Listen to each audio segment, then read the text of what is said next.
What's going on, guys? I'm Jody. This is Inspire Woodcraft. Today I have a jig or appliance build for you. Apparently jigs are called appliances in the hand tool world. This is a shooting board, and it's not just a shooting board, it's actually multi-purpose. So we can do quite a few different tasks here. I have a project that I'm in the middle of that required me to really be able to be benefited from having a shooting board. And then it dawned on me I could benefit from a few other things as well. So I tried to wrap it up all into one jig build. That way I don't have to have several other things floating around the shop. Now this project I didn't measure with traditional measuring tools. And those of you that have been watching for a long time know that as much as I enjoy precision measuring instruments in the shop, you also know that I don't like using them. So pretty much everything in here was just based on using things around me. So I want to take you guys through the whole process of how I put this thing together and the reasonings and the whys and everything else. I did make drawings on this, even though I didn't do any measuring while I built it. I measured everything after the fact. You'll see throughout the video, it is very thoughtful in its design. And so I do have drawings available for you guys. I have a right hand and a left hand. I happen to be left-handed, but I know the rest of you, most of you, are right-handed. So I do have both right hand and left hand drawings on the website, inspirewoodcraft.com, if you are interested in building one for your own. What is a shooting board? So typically a shooting board is going to have a fence here and a table and then a base, and it's going to let us rest a hand plane on its side, and this fence is going to run 90 degrees to the direction of the hand plane. If I simply rest this hand plane up against the bed and slide this over until they touch, I can now trim the end of this board, making it plumb and square both directions. Where does that come in handy? For me personally, it comes in handy with small parts. I have these tiny little parts and pieces that I'm making on my project over here, and I need to cut these to length and then trim them up by just a little bit. They're basically really big inlay pieces. This piece is too small for me to safely get it near a spinning blade, or the bandsaw leaves kind of a rough mark. I could rig something up and put it on a sander, but I'd rather just do this. This is going to give me a much cleaner cut, and it's going to be much more predictable in the long run. So I need it for these tiny little parts here. The other thing that I built into this is I made it long enough. Now, a lot of shooting boards, you can build a little bit long and you can use it to run a piece going the same direction as the plane. So here, I can actually take shavings off here and I can edge joint this piece as well. But if that's not enough and you need to thickness it, I have a spot over here that is for thicknessing. So I can simply put it up against this planing stop and I can pull shavings off.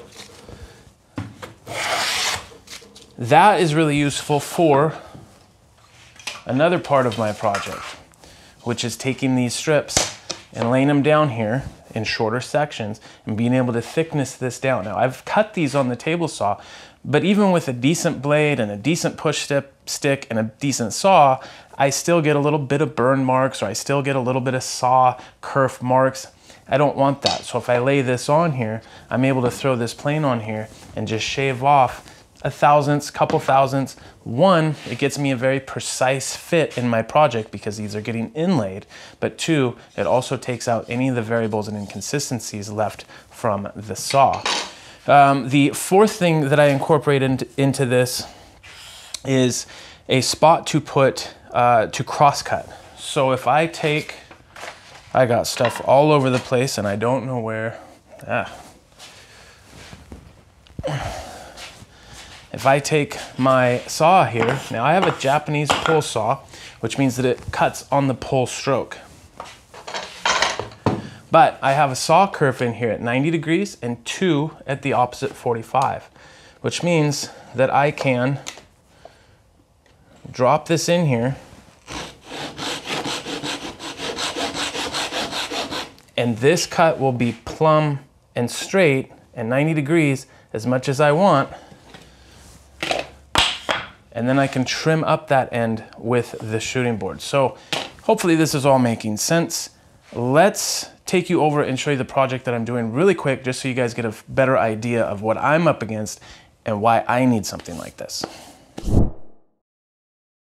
So some of you guys might remember this cutting board. It showed up in my last video when we trued and straightened this thing up on the table saw, and we kind of came up with a clever way of doing that. Now that I have it all to the right size, I've cut 2 grooves here and 2 dados, and these actually run right down the edges as well. These get put in here as inlays. This is a very hard, dense material. Actually, this is the same material that I make the fence on the shooting board. It is a material I don't want to use too much of, but I do want it here for accents on this cutting board. Now, normally inlays are pretty shallow, so I know someone's gonna ask, well, why are the inlays so big? That's because this is my personal cutting board, and as this gets dished out over the years and I resurface it, I want a nice tall inlay in here so that I don't lose this inlay after a couple resurfaces. And for those that are going to ask, well, then why didn't you just incorporate it into the glue up? On the long grain side, that probably would have been okay. However, with the end grain, if we were to put a piece of wood in here and sandwich that end grain back on, the glue does not like to hold end grain very well. That's why with mitered corners, we try and reinforce them somehow. End grain gluing is typically basically frowned upon when we're talking about woodworking. And so I didn't want to run that risk over time. I know everybody on Instagram does end grain to end grain gluing all the time. That's good for them. But seeing as to how this is in my house, I don't want to be dealing with the hassles that end grain gluing can bring down the road. So simply an inlay. But as you can see, I have long pieces running here, and then this piece is going to have to be trimmed to fit. I also have these corner pieces. You'll notice that they stick up by just a little bit. That's so that after they're glued in, I can come and plane these back down flush with the top of my board and the sides. The issue is that because these are mitered on the corners here, I need those to come up at a perfect spot for when I chamfer this edge around here. You guys will probably see more of this board down the road when we run our juice groove, and then you'll see exactly what it is that I'm talking about. But I need these small pieces to be trimmed to very specific sizes and shapes to fit into these spots in just a perfect way down the road. So that's exactly why I needed this shooting board to begin with. Now, for the sake of keeping me moving during this project as much as possible, I started with my fence, and that's because I didn't have any solid lumber that was as tall and wide as what I thought would be appropriate for the fence. So I planed this board down, cut it roughly in half, and then used the hand plane to surface 2 faces, paying attention to how they were going to go together. This would eliminate the planer snipe, and this would also ensure that I had a nice tight glue up. Now, because I'm going to use the hand plane on this again later, it's also important that when I glue these 2 pieces, I'm paying attention to grain direction so that when they glue up, I have both pieces going in the same direction. With the fence material in the clamps, I could focus on the base. The only piece that I had that I could measure was the top piece. The top piece is 1/2 inch Baltic birch. The bottom is 3/4. And as you can see, I just used the width of the sole of my hand plane to determine how wide the bed track is gonna go, and also the overhang on the end. So again, I'm just using the material or tools around me to get these measurements. Once I had the measurements, then I could cut them on the table saw and just finish waiting for that glue to dry. So now that I have this out of the clamps, I noticed that this side is basically flush and this side is not at all. I have this step here, which matches this step here. It means that one of these shifted during the glue up, and that's a very common thing. It's not a big deal because I'm not working to an exact measurement. I don't know what measurement it is that I want this to be. Now, I'm going to joint this a particular way that usually stirs up some sort of controversy, so I want to answer the question ahead of time. In a piece of material like this where I want absolute perfection out of it, I'm going to use something sacrificial to joint the edge, and here's why. If whichever one of these 2 boards is registering against the fence, so in this case you can see this huge gap here, that means that it's this bottom piece that's registering against the fence. If this bottom board has any kind of a bow to it, what's going to happen is from here to here, the end of my fence, it's going to register going off of that bow. Wherever this point meets and this point meets on my material, that's what it's going to tell the saw to cut. However, when I come back out of that bow, or worse, if it comes this way, what's going to happen is it's going to keep pushing my material out until I get this corner to the end of my fence. I know it's really hard to probably understand. I think we're gonna have to cover this in a whole video because this stirs up a lot of controversy. So, just in case for this particular piece, I'm not gonna do that. What I'm going to do is I'm going to use this piece of plywood. This piece of plywood here is a scrap piece that I have here, but you could probably see no gaps, perfectly straight and true against my fence. I'm going to center it roughly in the middle here. I'm going to use double-sided tape. I'm going to make sure I don't have any debris on there. We're just going to take this, we're gonna lay it right on top of here, roughly the same distance or the same span as the jointed piece that I have right here. So I have the double-sided tape and I have my jointed piece. I'm going to lay my jointed piece. I'm gonna scoot this back just a little bit so I'm not falling into here. I'm gonna scoot this up like this, and we're simply going to take our tape side and hold it relatively close to this so we get full adhesion. I'm gonna flip it around. I'm gonna put one finger here just to hold this against here so it doesn't slip. I'm gonna push that corner up against here, and then I'm gonna slowly, well, that wasn't very slowly. I'm gonna very slowly start lowering it down. And now, and I know why it did that too, because there's a piece here that's sticking out. It's a piece of glue. But now, I have one piece, super solid, it's not going anywhere. I can pull it apart if I need to, but it's a very strong hold. And when I now run this through the saw, I can get it right up close to here and push this through. And the entire time, it's registering on this flat piece of plywood, this straight piece of plywood, not either one of these edges. So like that little glue bit that I have down here, when I got that to the end, had I not been using this jointed edge, it would have kicked out. And when it kicked out, it would have very lightly kicked it towards the blade. I'm not worried about kickback or anything, so if you're thinking that that's what I'm talking about, it's not. What I don't want is any movement coming this way against my blade, because that is going to cause small little cut marks and deviations in my face. So now I have this plywood on here. We're using that as our jointed edge. I can just make multiple passes lightly until I get a nice jointed edge here. Then we can just turn it around and run the other side.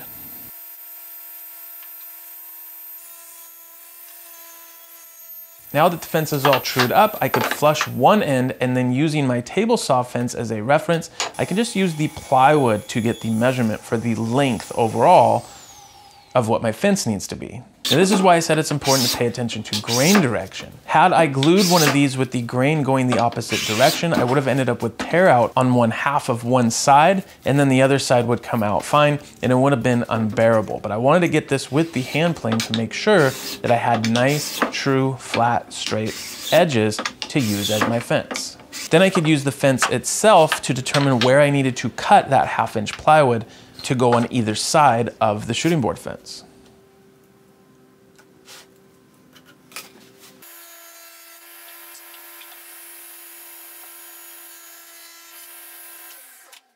Now for the planing stop, I could do the exact same thing. Again, using my table saw fence to line everything up. I could slide the shooting board fence into it, and then I just used a couple of steel rules from combination squares, 2 of them, one stacked on top of the other, and then drew a line on top of that. That is going to give me my overall height for how tall I want that planing stop to be, which in turn is about an 1/8 inch above the 1/2 inch bed of the shooting board. This is gonna allow me to thickness plane some really thin stock in the event of doing, say, an inlay or something like that. Once I figured all that out, I took it over to the bandsaw and cut that part out. You can notice probably all the smoking and craziness going on. This wood is very hard on the machines, and the bandsaw was no exception. I sanded and planed and did all kinds of fun stuff that you guys probably won't be interested, so I won't bore you with it, but I was able to get almost all the marks off of it. One important thing to do is to chamfer the back edge. This is going to help the back edge from blowing out so much and getting damaged when we use our hand plane on the shooting board. I went ahead and chamfered the top two edges as well. You don't want to put too much of a chamfer on here, or else you will end up with a little bit of tear out at the very top. Once that was done, I could sand all my material and then also use some tack cloth to get most of the dust off of it as well.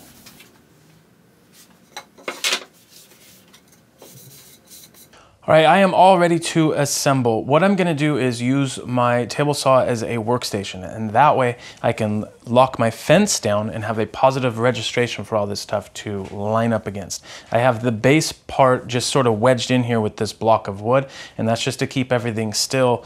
It's sort of like a helping hand. Now, there's a few different ways that we can go about doing this. Everyone likes to do something different, and everyone has their own opinions on how things should or shouldn't be done. So I'm gonna explain to you the way I'm gonna do it and a few variables you might wanna think of. This front table and this back table can both be permanently fastened down if you want. You can use nails, screws, glue, combination of all of them. But keep in mind that if you are going to use the crosscut function of the fence, you don't want any metal fasteners in the way of the blade path. We don't want to be cutting into metal fasteners. The other thing is that we don't want to permanently lock down our fence.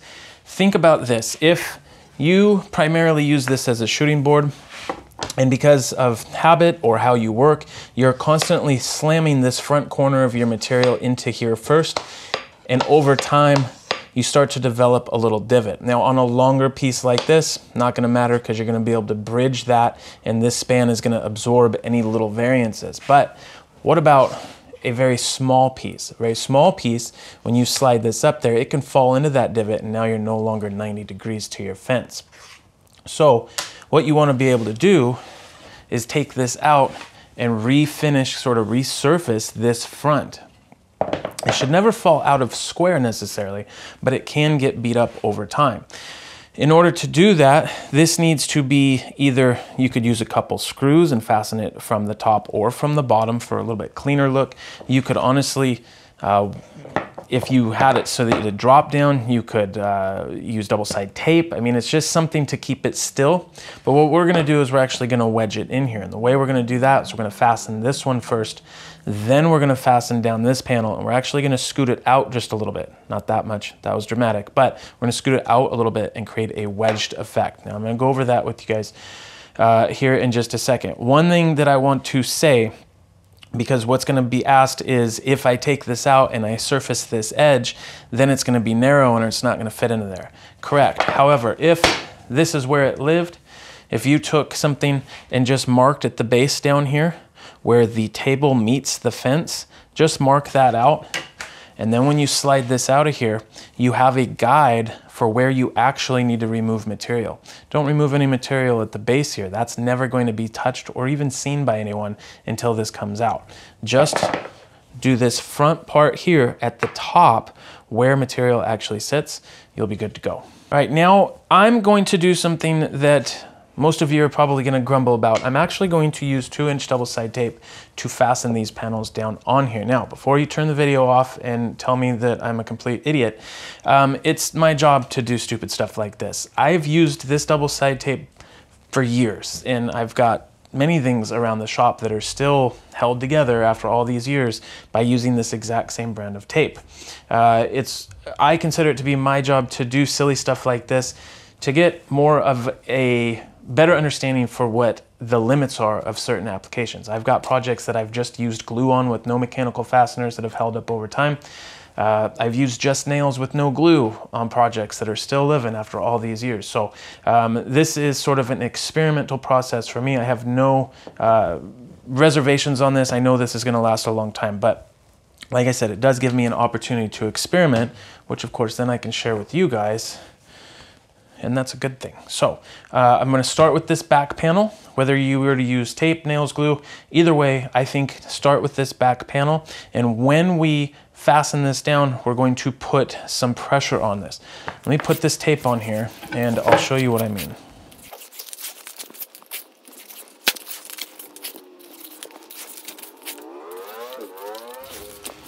All right, so what I want to do is this back panel first. That's going to let me get my wedge set up there.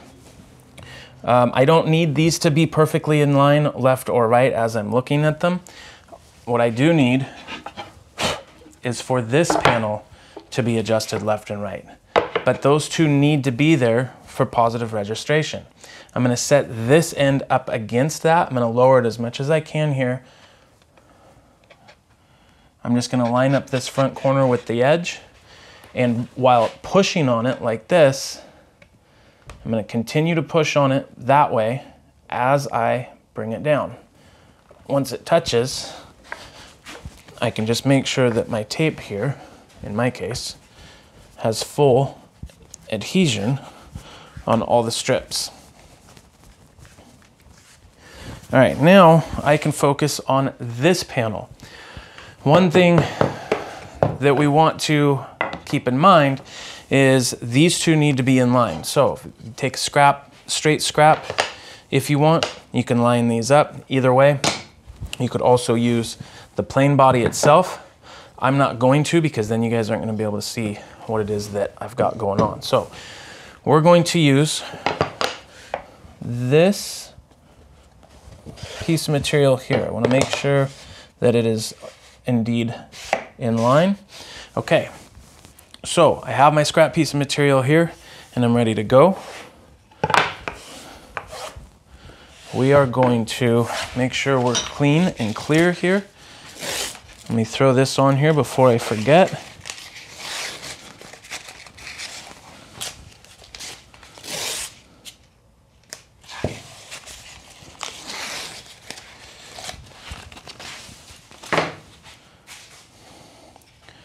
Make sure that that's the right way. Okay, now what I'm going to do is I'm going to take this piece of blue tape. I know, me and my tape, right? Blue tape measures between, say, 4.5 to 5 thousandths. I'm gonna put this up here where that corner is going to hit. Just on that corner, I'm gonna put it right there on my fence. What that is going to do is that when I put this in here now, it's actually going to pull that corner out by 4 to 5 thousandths of an inch, the distance between here to here. That's gonna give us just enough of a wedge. That'll all make sense here in just a second, trust me. Okay, now this one, I'm just gonna hold it up there for right now. Remember, we want our straight edge here. And because we're now bringing this out a little bit, I'm only gonna line this up with the front. So I'm gonna bring it down as low as I can here. Make sure that I'm lined up here.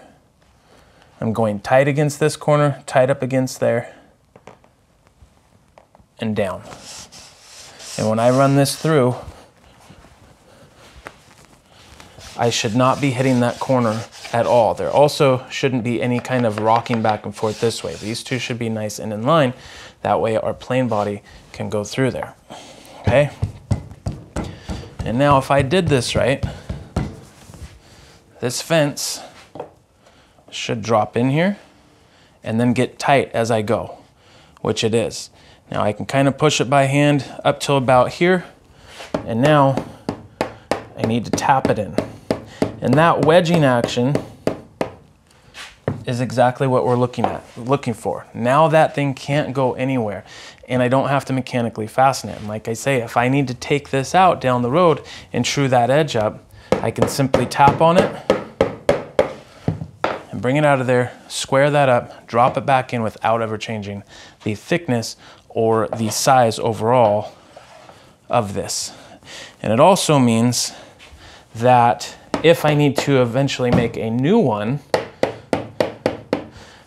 I can simply use these dimensions the same way. The last thing we need to do is put a cleat underneath here to keep it from going forward. I'm just going to use a piece of birch ply that I have here. You can use whatever you want. People tend to get a little complicated with that, I think. In the sake of not measuring, I'm simply going to throw my square on here, sort of in line with that back table. I'm gonna line this piece up here, just like so. I already put some tape on there just to hold it in place. And then I'm just gonna throw in a couple of finish nails.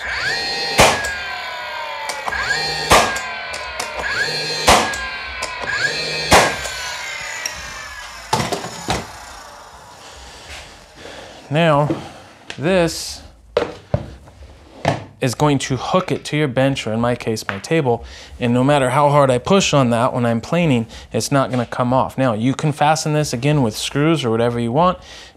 Doesn't matter whatsoever, as long as it's fastened to that. You'll probably find out for you what works best as time goes on. Now, some people like to put it way back here on the edge. I'm choosing to bring it forward by just that few inches, because had my hook been way out here, it's that much farther that I have to reach in order to plane my stock. So I think this is really comfortable, and even if I'm working on some longer pieces, the weight of this, and this is such a short lip here, it's not enough to really tilt it, because I'm gonna have weight pushed into this anyways. And then as I go, I think that's gonna work out just fine, but I don't have to reach so far. Just something to think about. All right, now I've put some paste wax on this edge here. We don't need any on the back. We really don't need any on the table. And we definitely don't want any in the track that holds our fence, because otherwise it'll slide in and out of there more than we want. So if you don't want to use paste wax, you could also just use candle wax. Like I just use these little tea light candles for the base. You could also just put that on the side and use it that way as well. So now, before we put our fence in, I want to dial this in a little bit. I'm putting weight, I suppose, on this side. So I'm not trying to force it over this way. I'm pushing down basically until I start to get some shavings off of here. And now you can hear it. I think I'm gonna go just a little bit more. Okay, now I can tap this in.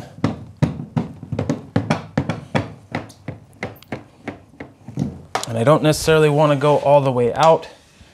I just want to go until that just touches the blade. Just like this.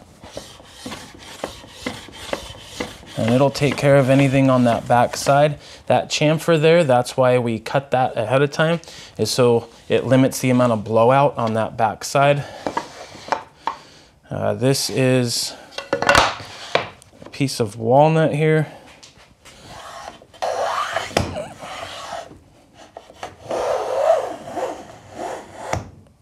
Okay, so it does want to, I'm gonna have to plow through that side anyways.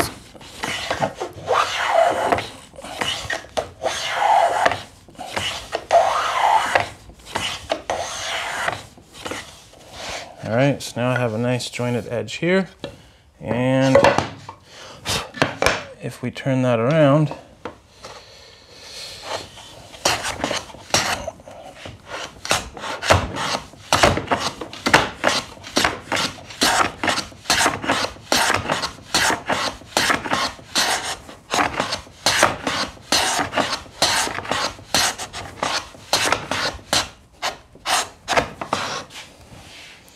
and we're getting quite a few shavings off of there.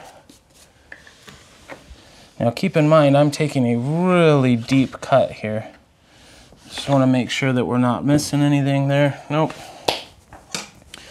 And if we take a look at this, I don't know if you guys are going to be able to see or not, but we're square, which is what we want. We want to be able to joint one face.